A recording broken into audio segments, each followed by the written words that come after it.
So today is November 10th, the Anne Arundel County Ethics Commission. And before we start the meeting, I need to read a brief introduction as required by the Maryland Open Meetings Act. So if you bear with me 1 second, there's about 3 paragraphs that I'll read in to the record. And it goes like this: the Maryland Open Meetings Act requires public meetings to be open to the public and to be held in places reasonably accessible to individuals who would like to attend these meetings. We are in the midst of an unprecedented pandemic of certain duration that necessitates innovative approaches to ensure that government remains open and operating. We recognize that an accessible virtual meeting, which is the way this Ethics Commission meeting is being conducted, was not envisioned by the Open Meetings Act, but this meeting does include many of the alternate accessibility features that the Open Meetings Compliance Board and the courts have reviewed and approved, such as having a call-in phone number that allows anyone with a telephone to call and listen to the meeting, as well as being broadcast with video and audio on cable TV and on the web. In light of the serious health risks associated with public meetings and in recognition of the governor's executive orders, we believe that under these circumstances, the public access provided by this technology makes the open meeting portion of this virtual Ethics Commission meeting reasonably accessible to the public, and we will satisfy the open meetings requirements of the OMA. Good. Anybody have any questions on the opening statement? If not, then we will probably for the record, Michael, we should probably just try to go around and just by name, just quickly introduce ourselves as a record as to who is actually present. Correct. And I don't know if everybody's screen is set up the same as mine, but I'm on the upper right-hand corner. If everybody's is that way, we can proceed down the right-hand side and then back up to the left. I think everyone's going to be different, so maybe everybody's going to be different. Yeah. I was just trying to do it in some kind of semblance of order. So, yeah, the way I've seen it done before in these meetings is the secretary calls the roll, who's here, and you just say here, and then she can record it as here. So let's do that. Gina, would you call the roll, please? Emerson. Present. Emerson Davis, present. Vanessa Carter. Here. Becky Lewis. Here. John Vandekamp. Here. Daniel Semick. Dale Kelberman. Here. Carl Appel, absent. Michael Saris. Here. That's everyone. Okay, thank you. All right, let's begin with our agenda. And Michael, if you could go through, well, before we begin, there's one thing I want to, again, I know I can't see Dan. I don't know if everybody else can, but I'd like to welcome Dan to the commission. Obviously, been a while. He was appointed back in May. And because of the pandemic, we haven't been able to meet since then.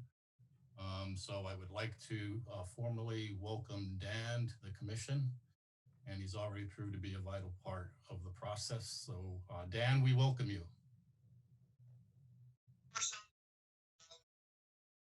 In person, sort of, almost. Sorry, my picture isn't up. I'm still working on the technological issues. Okay, I just got part of that, but I think there's a problem with your audio too. Yeah, still a little sketchy audio there, Dan, but we're going to get started.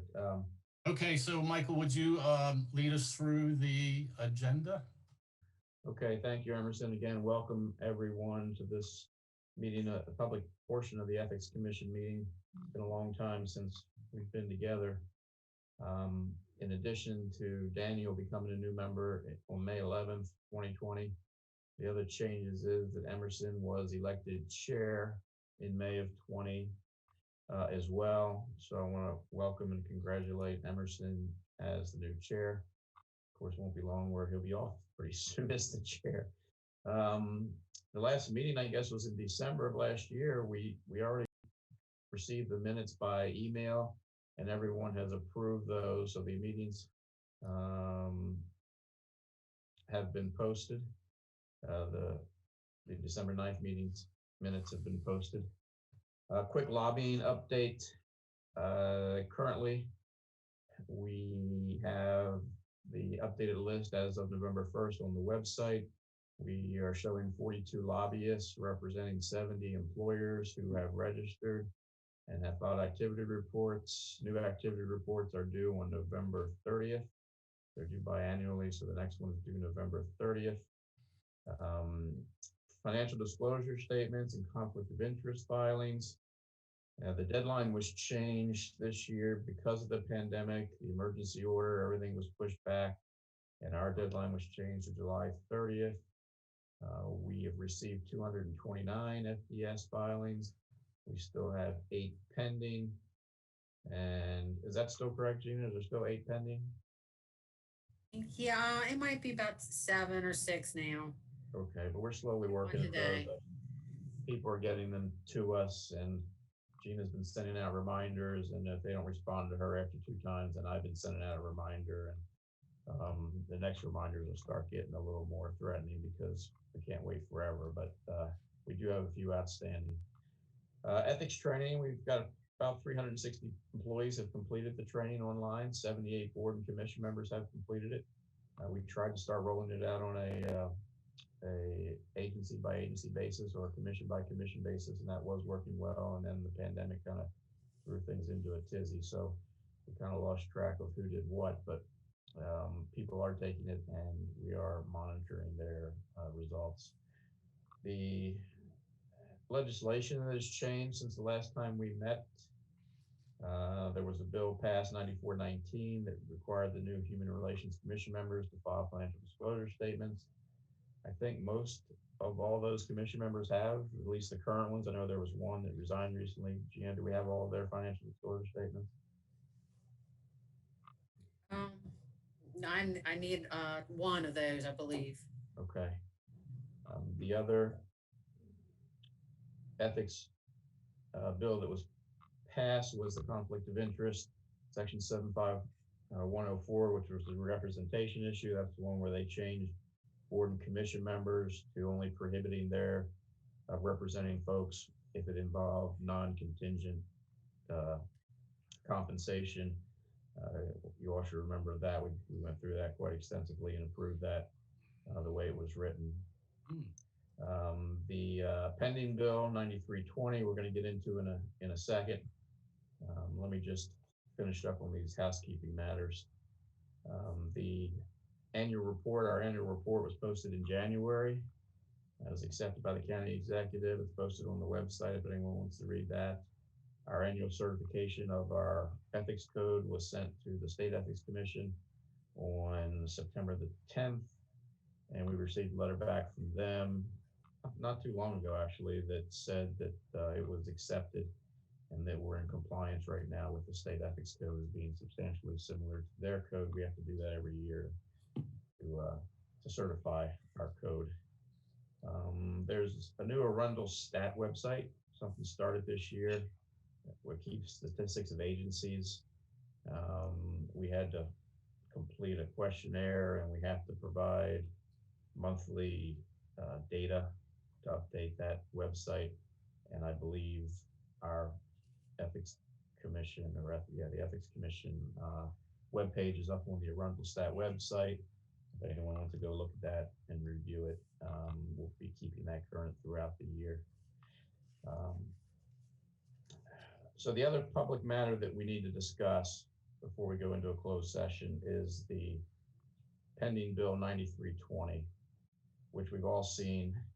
That's the one where the county council has recommended a finite definition of usual and customary constituent services be put into the ethics code definition section, and that would have effect on 2 sections of ours, which is the 75104, the representation section, as well as 75107, which is the prestige of office section where constituent services is an exception that allows certain actions to take place that normally otherwise would not be allowed.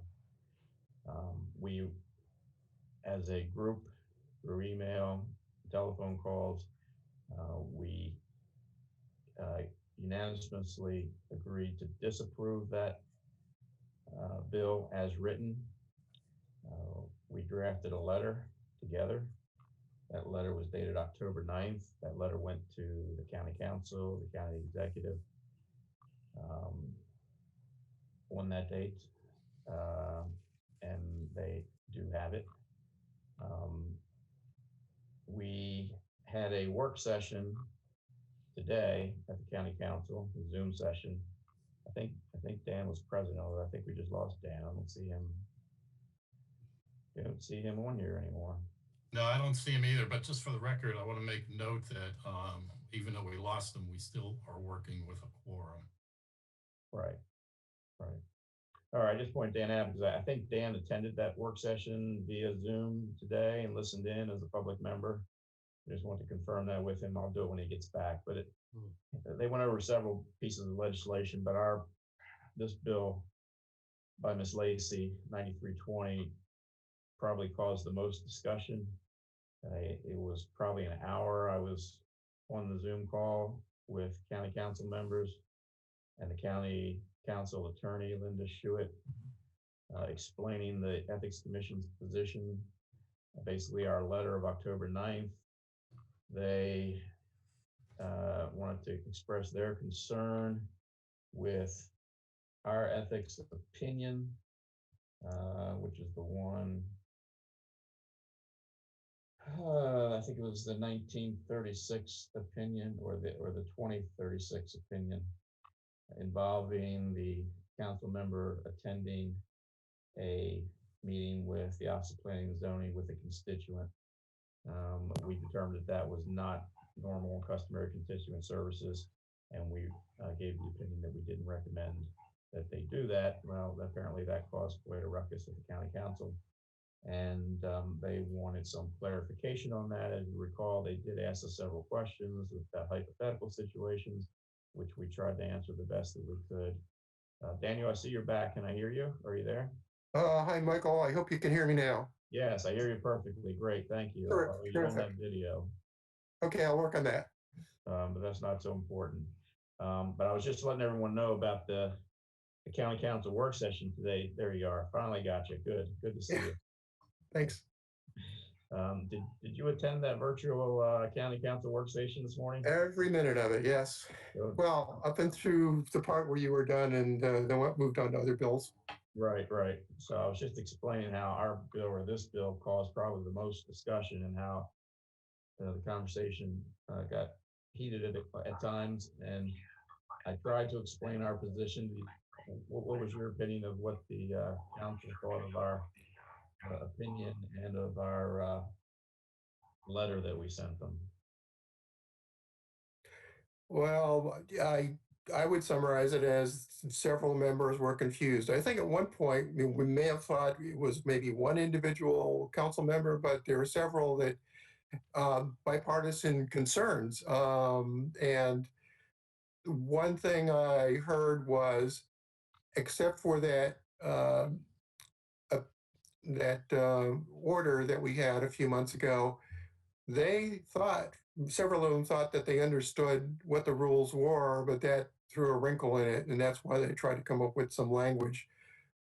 They said they do constituent services every day, and they're concerned about when do they have to come to the Ethics Commission, because now they think they might have to come for everything they do. That's kind of where some of them were. But I'll let you recharacterize if I missed anything there, Michael. Yeah, I think that's where a lot of them were. I think the sponsor of this bill, Ms. Lacy, she was insistent that we come up with some definition that offered some clarity on the constituent services issue. And I tried to explain that constituent services, usual and customary, is a moving target and not easily defined by a couple of sentences. And that's the reason why the Maryland State Ethics Code doesn't try to define it and why no other county in the state tries to define it. She didn't seem to want to accept that.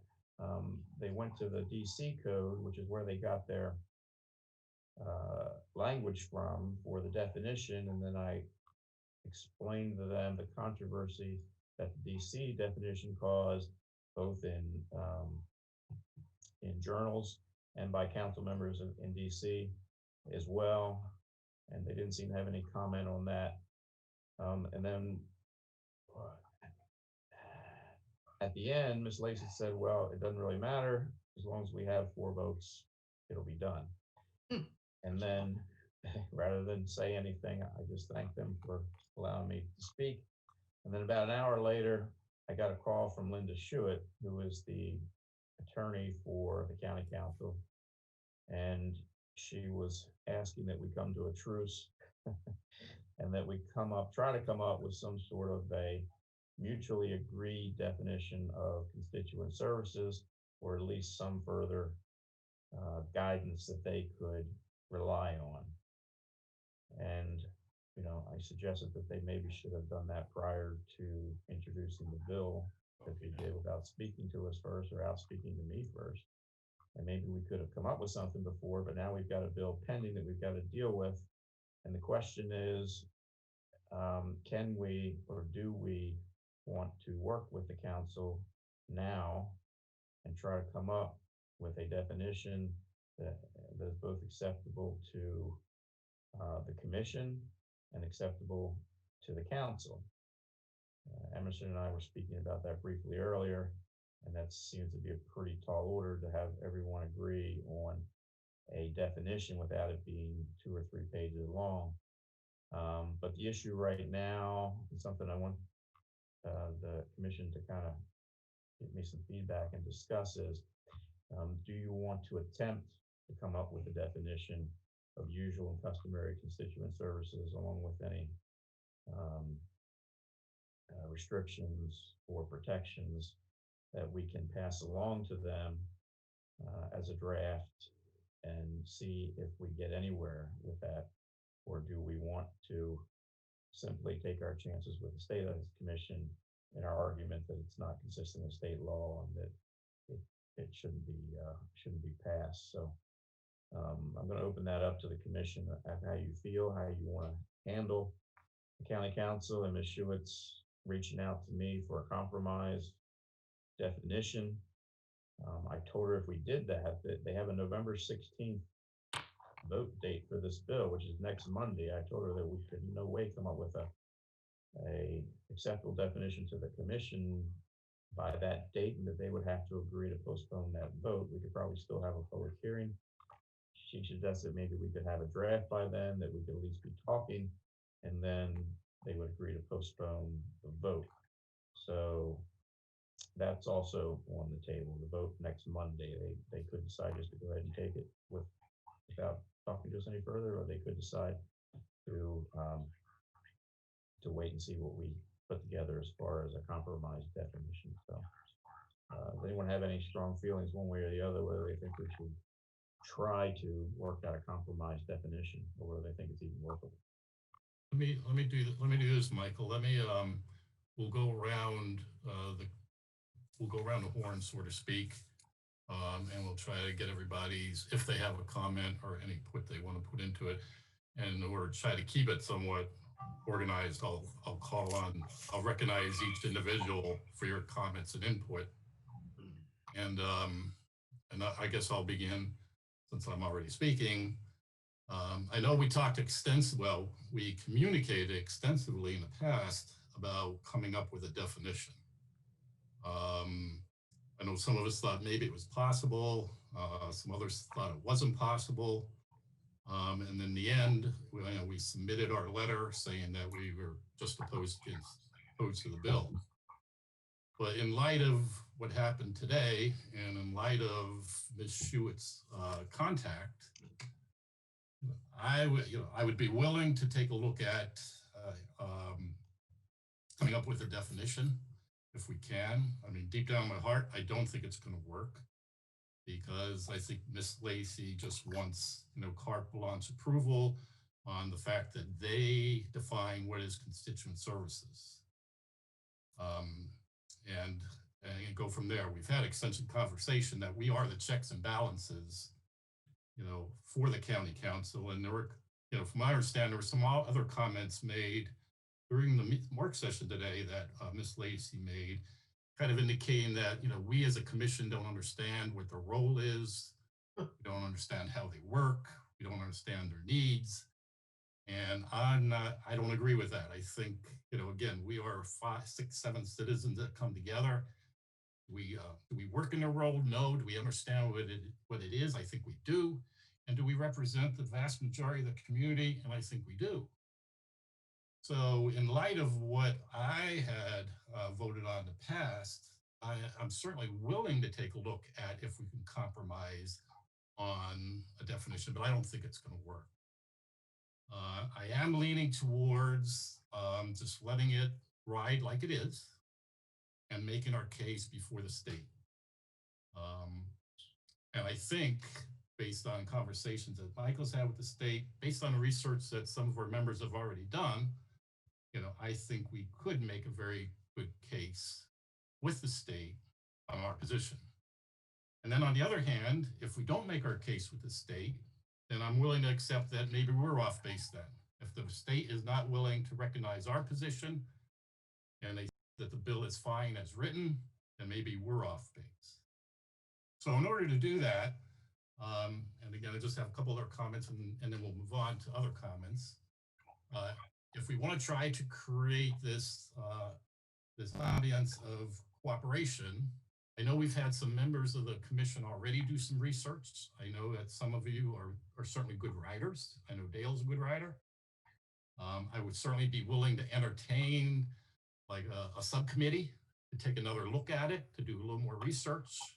And if anybody is willing to take a shot at writing a definition that they think would be amenable to us, not to, take away our oversight, that would be accepted by the county, I would be willing to do that. I don't know if we have enough time, if they're not willing to cooperate to pull a bill until we've had an opportunity to do that.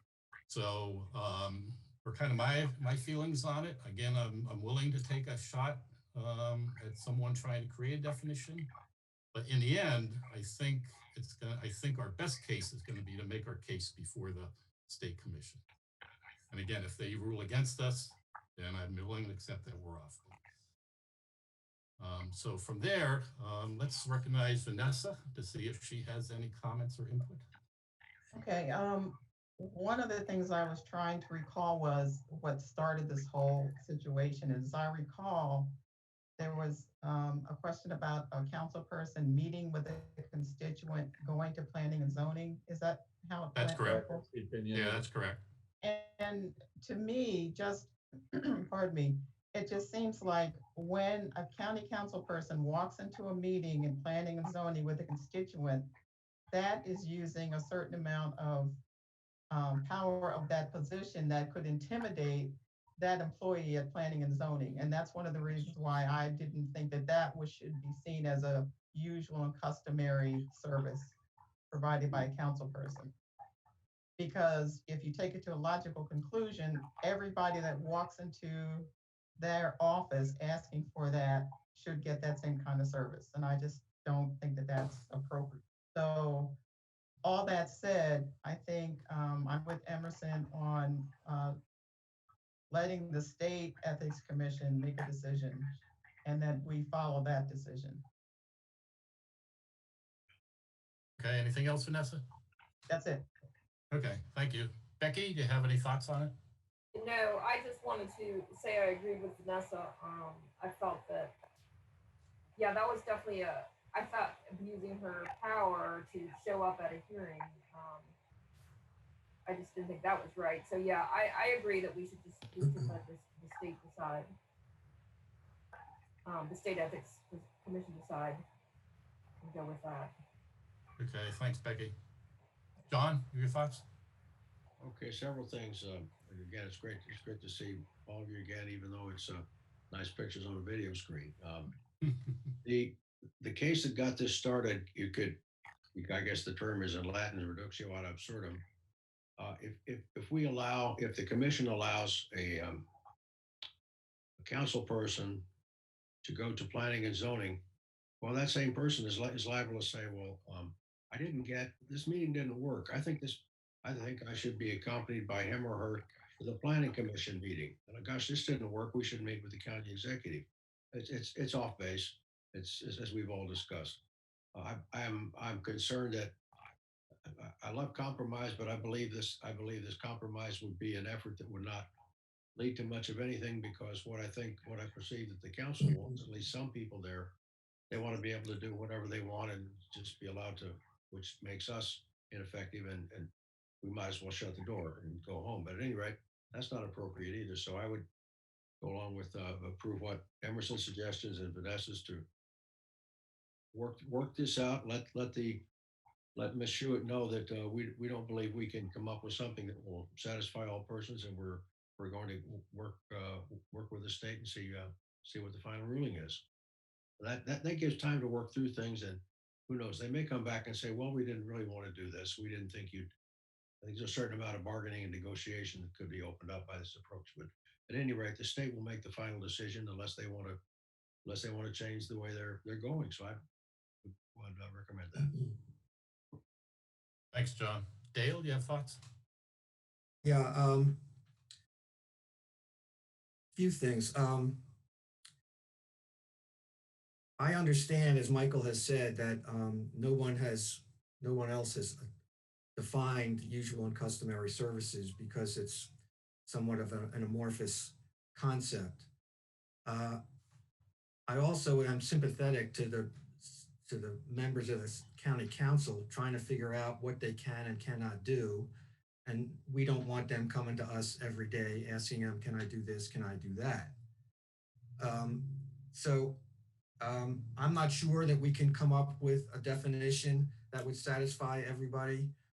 One step, first of all, I also think that we ought to acknowledge Ms. Hewitt's effort to try to reach some kind of compromise with us. Up till now, everybody's been playing hardball, and I think that to the extent that the council is willing to talk to us about defining this or figuring out how to deal with it, I think that's a useful step, and I think we ought to take her up on it to the extent that we can. We can always go back to saying, we don't agree, we can't come up with a definition, let the State Ethics Commission decide it.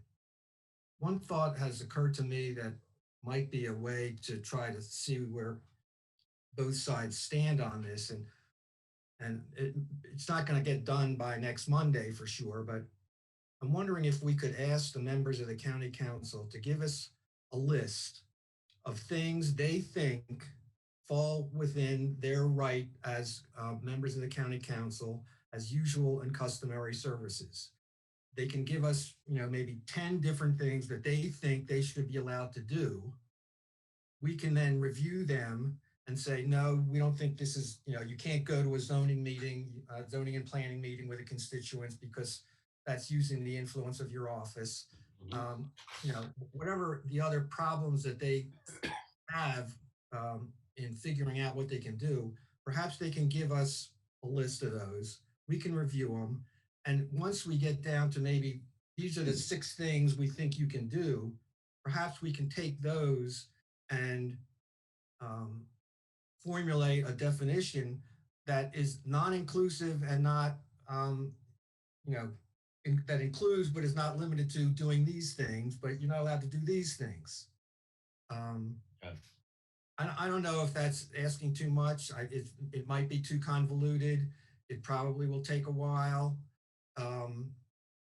But at least it would give us an opportunity to have a little give and take with them so they understand what we think they should be allowed to do and have some limitations. I'm also a little curious as to what they think about the limitations that the charter puts in section 309 that we've referenced in our letter. Michael, perhaps you or Dan, if you attended those work meetings, how did they respond to that issue? Did they discuss that at all? Because that seems to place a limitation on their quote unquote interference with the executive branch. Yeah, they brought it up very briefly, Dale. and it basically dismissed it, saying that they understand that they don't have the power to instruct executive employees and administrators on how to do their job. And they feel that that's the only relevance of that provision, is if they try to instruct them to do something, give them an order to do it, but that's not what any of them have done or intend to do, and recognize that they can't do it. So they just kind of briefed over that and said, that's not what we're doing. We've never Yeah. instructed anyone to do anything. We're only there to either gather information or to express our opinion, but we do not instruct any executive employee of what action he should or should not take. Did they seem to understand our point of view with respect to the appearance of, the use of the office, the prestige of office, by attending a meeting with a member of one of their constituents before an executive agency action? Did they understand that point of view at all? Yeah, I think they understood it, and their position was, you have to trust us. We're not crooks. Well, And yeah, that was that doesn't seem to. Yeah, nobody thinks No comment. nobody thinks necessarily crooks, but I wouldn't like to be in the position of the executive branch person attending that meeting and having to, decide something, knowing that somebody on the county council is sitting in the opposite chair. And that's exactly what Councilman Volpe brought up. He was entirely on our side, by the way. And he said that, in this county 20 years ago, it was who you knew, not what you knew.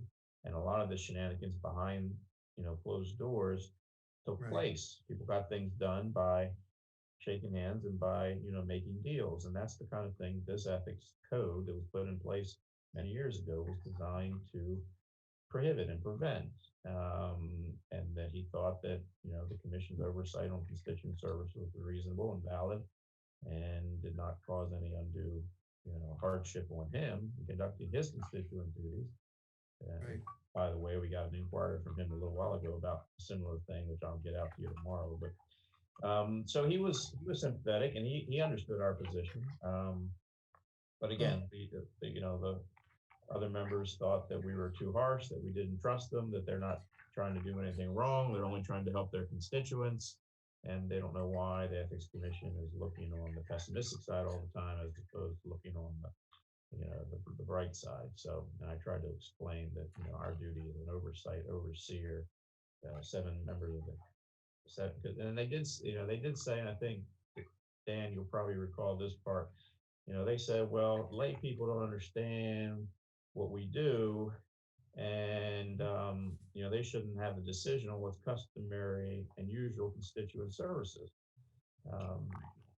And I said they understand exactly what you do, and is the lay people who elect you for that position, and they want to be, they know, they can tell, or they have an idea of what is a usual and customary service that you should be providing, and what is a service that you should not be providing, that would allow you to exert your undue influence, your prestige, or your position. And that we have a commission of 7 members of the county who are, very much aware of that. And if you're saying that those commission members can't make that decision, well, that's the whole purpose of the ethics commission and the ethics code. So, that kind of doesn't fly. There was and Dan, you can fill in any more details you can. I mean, it was a long meeting, and we talked about a lot of different things, but the impression I got was that they felt the ethics commission didn't trust them with their powers, and thought that they would be abusing them every time they stepped in a room with an official.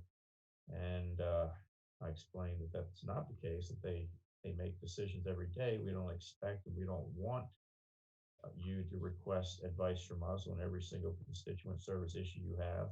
But you should know when there's a question that comes up. You should know, when you're close to that gray line that maybe you shouldn't cross. And again, it's only an opinion. You don't have to accept our opinion. Whether a complaint gets filed by someone at a future date, may or may not happen. Whether the commission would ever take any action on that particular incident without any further complaint from anyone may or may not happen. Um, and you're certainly free to do what you want to do, but by doing this definition, you're sort of justifying your action to do pretty much anything. And I tried to explain to them that with this definition, you can pretty much do anything. Legal, illegal, appropriate, inappropriate, appearance of impropriety or not. This definition is going to protect you to say, hey, I follow the definition, so you can't come after me. And that's what they're looking for, some sort of protection to keep anyone from coming after I them. see you, Vanessa. Work that they've done. So Vanessa, go ahead. Wait, before we haven't given, are you, Dale, have you shared all your thoughts? Just one last thing, Emerson. Okay. Thank you, and I apologize for taking up so much time. But I would like to think also that another alternative, I like Emerson's suggestion of maybe a subcommittee of our group to invite a subcommittee of the county council to meet and see if we can hash out where the rubber meets the road between the two groups and at least take a stab at that. I do think I understand the council, especially new council members coming into this position. And, it's one thing to say you should know when to cross, when you're getting close to the line, but if they have no experience in government, which many of them do not prior to, being elected to taking that position, they probably don't have any idea where the line is. And so I understand why they want some kind of more guidance, I guess you could say, than what the definition now allows. So perhaps a meeting of subcommittee of our group, a subcommittee of the county council, see if we can take the examples or the problems that they have, get our input. If we can get somewhere, great. If not, then that's fine. We've tried. Okay. Thank you. Vanessa, could you hold your follow-up until we hear from Dan initially? Uh-oh. Can anybody else hear Vanessa? I think she was trying to get our attention because she's muted and can't unmute herself. Her mic is off. It shows your mic is off, Vanessa. There you go. Can you hear us now? Yeah, I turned myself off so I could cough, and then I couldn't get back in with the audio. So Okay. Do you have a follow-up comment? If not, I'd like to hear it from Dan first, and if you have a follow-up, we'll come back to you. I just wanted to say very quickly, I don't want those folks to feel like we don't trust them. It's not them personally, it's the office that they hold. And so if those people are no longer in that position, maybe there are some people who are crooks who get in. So it's for the protection of the office, not anything against them personally. That's it. Okay. Dan, do you want to share your thoughts? Dan? Have we lost Dan? His audio is messed up. His audio's messed up? Yeah. His video must be too, because he's frozen. He's frozen in time. Oh, shoot. Yeah, he just turned off his mic. Maybe he'll turn it back on. Yeah, but his video's not working either. Okay, let's we'll go back to Dan if he's able to reconnect. So Sure. as a follow-up, I have like a couple more. Can you hear me now? Okay. I think Dan's back. Dan's back? I think I'm back. Yes, you are. Can you give us your thoughts, Do it. Dan? Hello? Sure. Thanks, Emerson. Okay. As one member of the council mentioned today, Ikens was what precipitated or the catalyst for them drafting this bill is they thought they understood what usual and customary constituent services are until we came out with the advisory opinion on 2036, which Vanessa referred to was that planning and zoning issue. I mean, one other approach is if we were to re-examine that might allay a lot of the concerns. My view is somewhat different maybe, is whether that was a very broad statement and that or it was should have been specific to that particular instance, or to minimize it somewhat, like the state judiciary, they can't be involved in quasi-judicial decisions. So uh, some people brought up today, what if somebody has a problem with the water meter or something? Is that an ethics issue if we go to the county executive's office or the county executive person involved with that? So maybe there could be a distinction, and if we were working on definitions, that would be another way. However, I also see a concern with trying to come up with a definition, since the state hasn't done it and the counties haven't done so either. So I'm willing to work on that, but from the research I've done, I don't really see how we get there. But I like Dale's idea, if the council wants to try to list some of those things that we could at least parse out, that would be a first step to meeting them halfway, perhaps. That's all. Okay, thanks, Dan. John, I see you have a comment. Yes, I think Dan's suggestion is I think it's adequate. I think it addresses the problem. It will build confidence with the council and with the people who we perceive to be opposed at this point. I think it should be a time limit put on it. In other words, let's get together for a certain amount of time that we both agree on. Let's see if it works, and if not, we should be ready to move to the next. But I think that suggestion makes us stronger no matter what we do, even if we do end up with a state, which we probably will. That's all. Thanks, John. I have a couple of more thoughts based on everybody else's comments. And my thoughts again are, over the years, if you really look at it, how many thousands of communities, constituent services have been provided by the council, and how many have we really got involved in? So I think history shows, that we don't, have our thumb on the council as far as what services they could provide. But yet, are we there for oversight? We are. Many services have been provided over the years. The provision's been in the law for many years, and it hasn't been an issue in the past. The only, and as Michael mentioned earlier, and him and I both spoke about, what we issued was an advisory opinion. And as we all know with advisory opinion, if they choose to follow the opinion, so be it. If they choose not to follow the opinion, they have that option also. And where we run into an issue with that is if they choose to ignore the advisory opinion and they go ahead with the act anyway, the only way we're going to act on it is if we get a complaint. Then if we get a complaint, it needs to be investigated.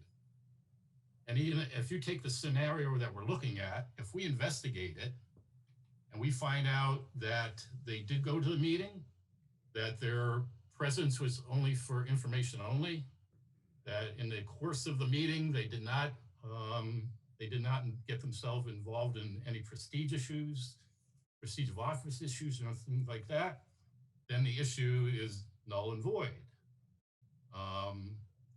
But there's nothing saying that they have to follow our opinion. And the last point that I want, it's kind of a rhetorical question, but Michael, if you know the answer to it, please share it, is if there wasn't some question on this to begin with, why did they come for an advisory opinion? I think somebody along the line, who be it, I don't know, whether it was the council person themselves, someone to shoe it, but somewhere along the line, someone said, well, maybe we should ask the commission. And that act alone tells me that somebody felt that they were right, they were teetering on the edge. Is this a proper act or not? And so we gave our opinion, and now they don't like it. Then why come to us in the first place? And if you know that answer, Michael, I would encourage you to share it with us. But I would love to ask why they came to us to begin with. Yeah, unfortunately, I don't know the answer to that question. I don't recall which council person brought that issue to us. We'd have to go back and look at the unredacted. Yeah, I don't recall it, but somewhere along the line, somebody thought that they were teetering on the edge Certainly. by doing what they did, or doing what they were going to do, and say, well, then maybe we should ask the commission for their opinion. And I have no problem with that. But once we gave our opinion, and as well, we don't like your opinion. Now we're going to create legislation to override it and override anything in the future. But again, as I pointed out, there have been thousands and thousands of constituent services provided over the years. And I know we could go back and do the research, but I am sure there are few and far between where we have really got involved and hampered their ability to provide constituent services.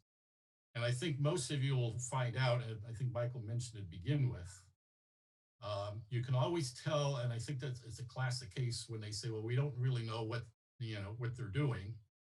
And I think Dale mentioned it, and it's a classic case. Whenever we have a new administration come in, we have a new election, whether it be the council, the council itself, county executive, the staff, you'll find out right after election, and I can speak to this from, basic experience and history, they don't know what they're doing either. And in the past, and if you go back and look at some of the advisory opinions and some of the issues that have been dealt by the commission, the Ethics Commission, you'll find that a lot of our actions are taken right after a new administration or election is taken. And it's no fault of theirs because they come in and they basically don't know what's required. We have tried to do good recently by trying to educate them more, and they've been receptive. This council and this administration has probably been more receptive to educating them on the ethics bill than any I've been involved with in the last 8 years. So to say that, well, we don't know what they're doing, well, in the beginning, they kind of don't know what they're doing either. And that's why they have 7 citizens in the county to say, hey, maybe you should consider this, consider that, or don't do this, or don't do that. It's in your best interest. Yeah. So that's my follow-up concerns. Anybody else have any follow-up concerns? If not, let's take it this way. Who would be willing to take the time? Well, not who would be willing. We as a commission, are we willing to offer the time involved to try to come up with some kind of statement that might be conducive to both parties? Or should we just move forward? Maybe I'll go around, recognize each one, and if you think that we should try to come up with a compromise statement, then we'll move forward from there. Vanessa, what do you think about a compromise statement? Well, I like Dale's idea of maybe asking the council for some examples of what they're talking about, and to at least, offer an olive branch, as he mentioned, to show that we're willing to work with them. I don't know if it's going to be productive in the end, but at least to make the effort that we're listening to what their concerns are, and we'll try to give some guidance in that way. Okay, so you'd be amenable to a compromise, to developing a compromise statement based on what feedback we get from them? Yes. Okay. Becky? Yes, I would be okay with that. Okay. John? Agree with Vanessa. That can be part of a strategy. If it doesn't work, we can move to the next step, but this at least gets us started on the right track with them, Okay. and for our benefit as well. Dale? I agree too. Okay. Dan? I agree too, but gets back to the other question of what time frame are we looking at before next Monday, which is okay, but it doesn't give them or us much time. So we'll have to leave that part back in their court also. I agree. And what we'll do is we certainly have a consensus to try to work out a statement. So I think the only way this is going to work is, and I'll put it back on Michael, to contact Linda Schuett to see if the council would be willing to postpone introduction of the bill.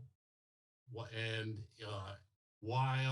he can certainly inform them that we're going to try to work this out with them in some kind of fashion.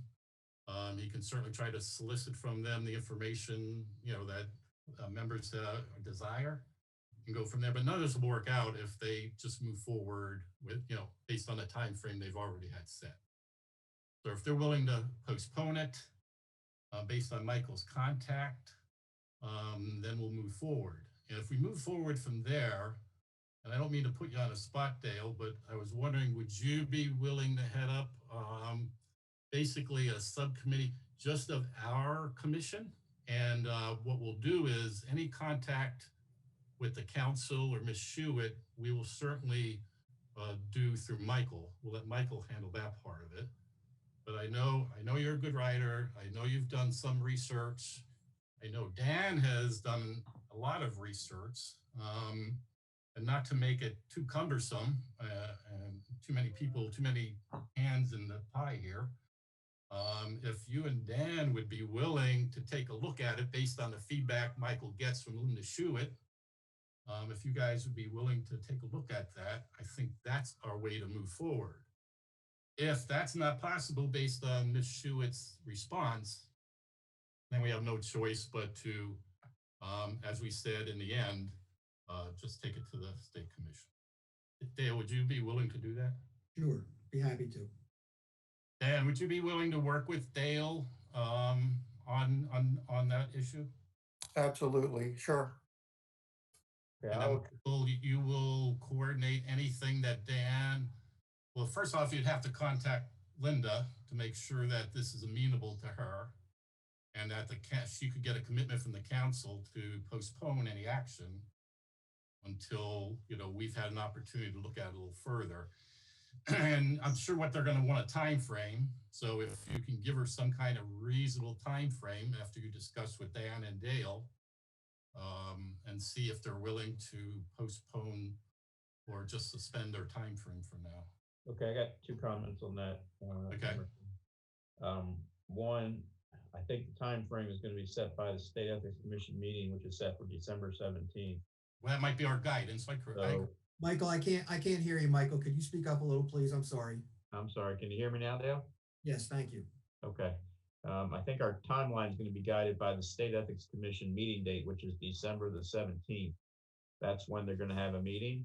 And I think that's when both sides, us and the county council, is going to want to submit it to the commission for their decision. I spoke to the general counsel of the State Ethics Commission, and he recommended that we get something to them about 2 weeks before the meeting. So that would be around the beginning of December. So I think that's our guideline, that we have to come either to a agreed compromise definition by that date, or we both go forward with our own opinions. And then the second question is, are we going to gather their thoughts and information in writing, or do we want to do a meeting with the subcommittee as suggested by Dale? Michael, if I may, why do we have to have it done by that meeting? Or isn't the State Ethics Commission is going to have another meeting after the December 17th one? Yeah, probably not for 3 or 4 months. Their last meeting was August. Their next meeting is December. I think they only meet quarterly. Yeah, it looks like that's what they're doing. And I don't think the council would agree to extend it that long, but I'm certainly, I'll ask either way, and I can find out when the next date is for sure. Well, just as a matter of strategy, we're not in any hurry to get a definition, right? And so if they are not aware of or want to get it to the State Ethics Commission by the December 17th date, why should we push them to do that? Otherwise, without it, then we're just going to remain status quo until the next time the State Ethics Commission meets. That's interesting. And would just give us more time. Yeah. Without it, they're going to move forward with a vote, and then we have to submit it to the State Ethics Commission for consideration. Actually, we're required to do it within 30 days of their introduction to us. So, their introduction to us, I think October. We have to give them an opinion within 30 days. Which we did. Yeah, that's the other thing we have to do. We have to officially take a vote that that opinion is our, Right. that letter is the letter we want to make our official opinion, since we did it before they actually introduced the legislation. Um, but they're well aware of the December 17th meeting date, and they're asking us to move forward and get our recommendations to the State Ethics Commission sooner rather than later, so that they can be considered on that date. So I'm not sure that they'd be willing to go past that date unless we're in serious negotiations and very close to coming up with a mutually agreeable definition. I think, based on what I heard today, that they just as soon take their chances with voting on the bill, passing the bill, and then let the State Ethics Commission do what it's going to do. It's the reality. So the question is, how do we want to get their feedback? Do we want to do it by trying to schedule a meeting, like Dale suggested, a subcommittee meeting between subcommittee members of this commission, and let them pull together a subcommittee or the entire county council, or whoever they want to send, if they want to send anyone, to some sort of a Zoom meeting, virtual meeting, where we can all sit down and try to hash out some of the issues and some of the concerns, and especially go over the opinion that started all this. We'll reread it, see if we can give them some clarity on that. Or do we want to ask them to just submit a list of circumstances that they have questions about, as far as whether they're usual and customary constituent services or not? How would you guys like to handle that? And I guess that question will go to Dale and Dan, since they're going to be on the subcommittee that's going to deal with it. Michael, I don't think we can, and I don't think they will, but certainly don't think we can require them to establish a subcommittee on the county council to work with us on this. I think it's already been established. I'm just saying, no, right. I think it's already been established that Linda Schuett is their liaison with us. And again, my preference is that you be the liaison with Linda Schuett. Let us work with it in our own confines. Whatever Linda Schuett wants to do and gather information from her group, I think that's fine. But I think to uncomplicate matters, it's best that if you and Linda Schuett speak for each group and go from there. I personally don't think they're going to be willing to set up a subcommittee of council people to work with us on this issue. And like she already said, this is all not an issue for her because she has her 4 votes. But I don't think it's going to go that far. And just to uncomplicate, I would just rather see you be the liaison with Linda Schuett. That doesn't prohibit us from doing our internal work, as Dale and Dan said they would do. But I would prefer that you just be the liaison with Linda Schuett. I agree. I think that's wise. Okay, that's fine with me. So we're not going to meet with anybody on the county council any further on this issue. We're going to come up with our own draft definition. No, you're gonna offer Linda Schuett the opportunity to provide the information that Dale and Dan would like to have in order to try to create a definition. And as Linda's willing to approach her group with that, to solicit that information and provide it with us, we'll take it and let them run with it if they can. Okay. But that's up to Linda Schuett to go back to the council people and see if they want to offer the information that we're soliciting.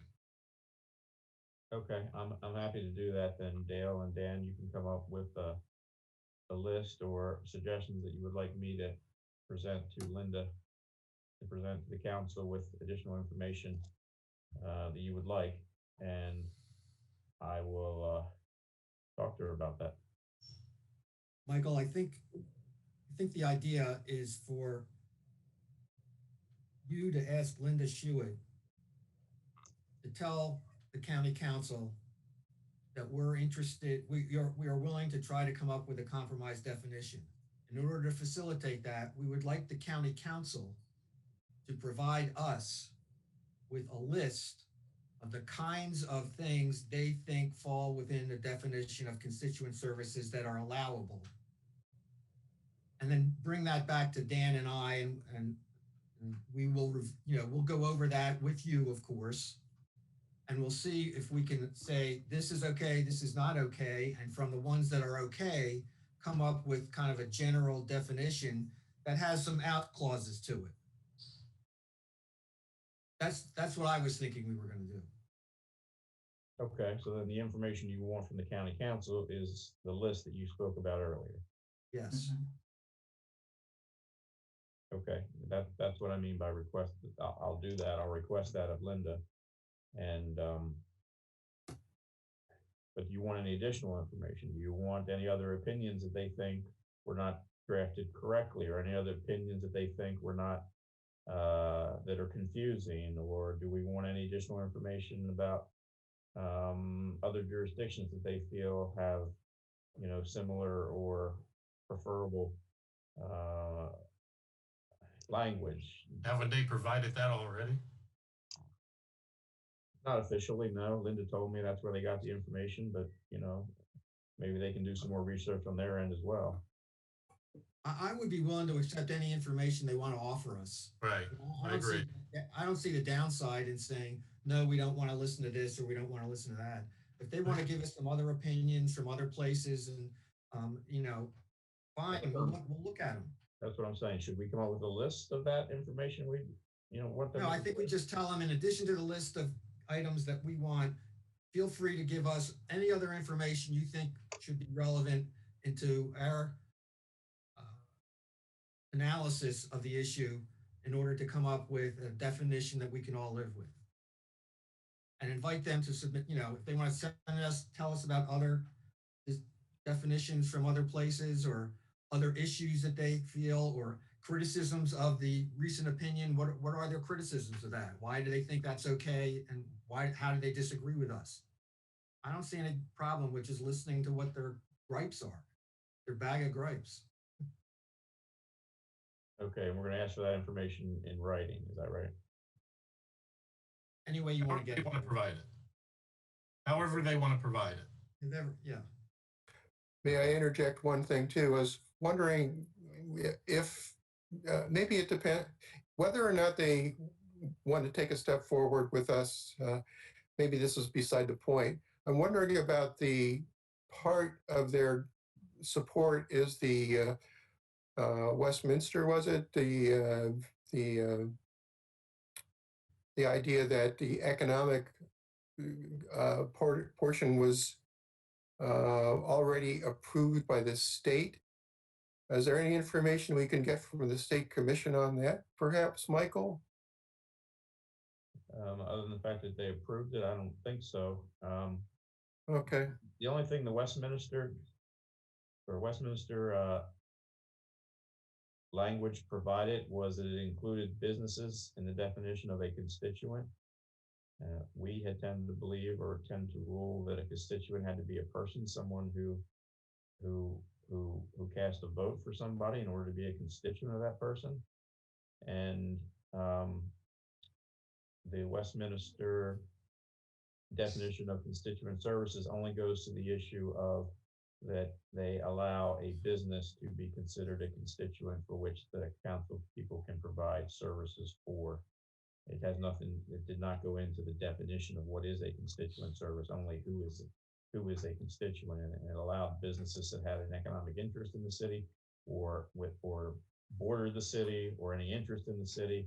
They were all considered constituents for the purposes of the Westminster law, but the Westminster law did not define customary and usual constituent services. The only statute that did that was the DC code. Okay, thank you. All right, so I guess to bring it to a close, and I think for a formality, it was called into question about how we decided and voted on the letter that we submitted to the council on our opinion on this, our advisory opinion. I think it was called into question that did we do it under the open meetings law?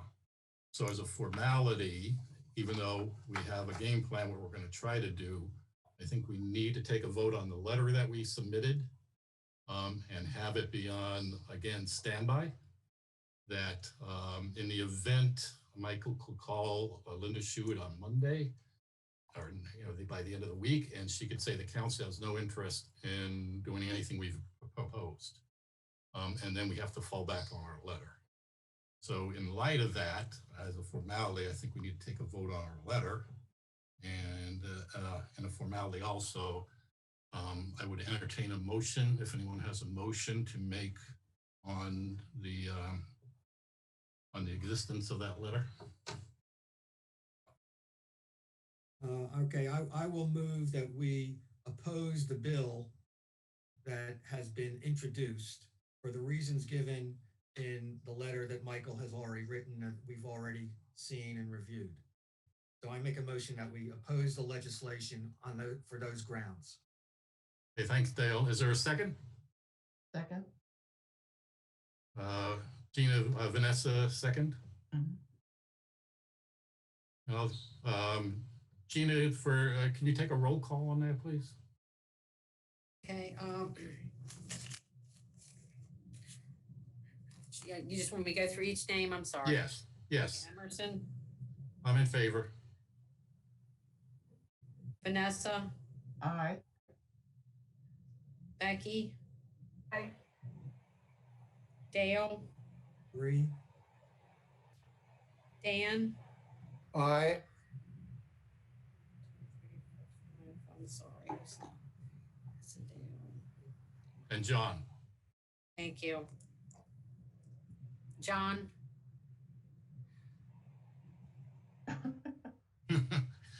He's on mute, put his thumb up. Are you on mute, John? I see his lips moving, but I don't hear anything. Yes, aye. Oh, there you go. We got All it. right. Back among the living. There you go. Good. okay, agrees. Yeah, for the record, so all in favor, none opposed, so the motion carries. So we'll let the letter stand as it is. And in the event that we get negative feedback, we'll just move forward with the letter as written and submit it as written to the state. And then we'll, I'm sure we'll probably have to meet again, but we'll make our plan on making our case to the state if it comes to that. Hopefully it won't, but we'll see. So in light of that, does anyone have anything else for the good of the order in the public session? Seeing none, I guess we can close the public session. Now the issue is we all have to go out, from what I understand, and try to find our way back in. Yeah, first we have to do a motion to close. Oh, I'm sorry. Yeah, thanks. Yeah, Motion. I'm glad Gina keep it straight. So I'll entertain a motion to close the open public session of the meeting. So moved. Second. Second. Second. Vanessa proposed. Dale second. Okay, And go through and can you call the roll call? yes, Dale, I'm sorry, Emerson, Aye. Vanessa, Aye. Dan. He's on mute. Okay, jeez. John, Aye. Dale, Aye. Becky. Aye. I guess we'll just do carry it. Yeah, that's everybody. Okay, So the motion carries. So the public session of the meeting is closed. Now we have to try to venture back in for the closed session. All right, everyone needs to leave this meeting and then go to your email and click on the invitation that Gina sent you for the closed session. And hopefully it'll close. Thank you all. See you in a minute. Thank you.